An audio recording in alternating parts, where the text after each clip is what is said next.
እቴ ይሄ እኮ በእጅ አይታጠብም፣ ላውንደሪ ቤት ነው የሚታጠበው። ገንዘብ እስከከፈልኩሽ ድረስ የማዘሽን ብቻ ስሪ።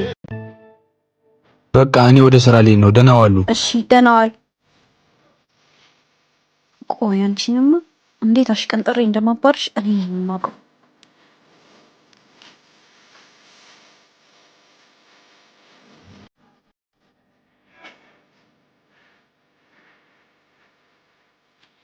እሱን ስጨርሽ ደግሞ ይሄንን ነጠቢ። እቴ ይሄ እኮ በእጅ አይታጠብም፣ ላውንደሪ ቤት ነው የሚታጠበው። ገንዘብ እስከከፈልኩሽ ድረስ የማዘሽን ብቻ ስሪ። ኧረ እትዬ ይሄ ከብደኛል እኮ ከከበደሽ ውልቅ ብለሽ ውጪ። አንቺማ ሰው አይደለሽ።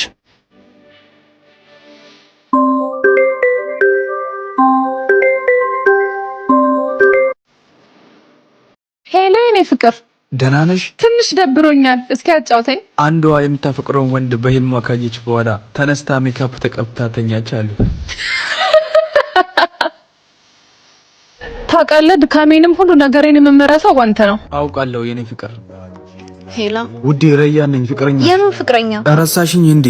ከዱባይ አንተ ነህ እንዴ? አዎ እኔ ነኝ። ዱባይ ከብሩክሊን ስቴት ቤት ገዝቻለሁ እና በቅርቡ አንቺ ነግብቼ ፈሰስ ብዬ ዱባይ ውስጥ መኖር እፈልጋለሁ። በደንብ ተዘጋጅበት ውዴ። እኔ እኮ አሁን ላይ ባለ ትዳር ነኝ። ማለት እየቀለሽ ነው? እኔ እኮ ኢትዮጵያ ውስጥ አይደለም ላኖርሽ ያልኩሽ፣ ዱባይ ብሩክሊን ስቴት ውስጥ ነው እና እሱን ፈተሽውን ቢሆን ከኔ ጋር ትኖሪያለሽ። ዱባይ ውስጥ መኖር ህልምሽ እንደነበረ አውቃለሁ ውዴ፣ በደንብ አስቢበት። እሺ ለማንኛውም ላስብበት። ደግሞ እኮ እንዴት እንደናፈከኝ ብታይ። እኔም ናፍቀሽኛል ውዴ። አንቺ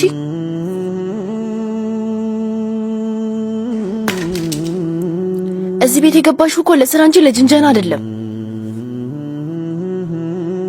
ኧረ እትዬ ምን እያደረጉ ነው?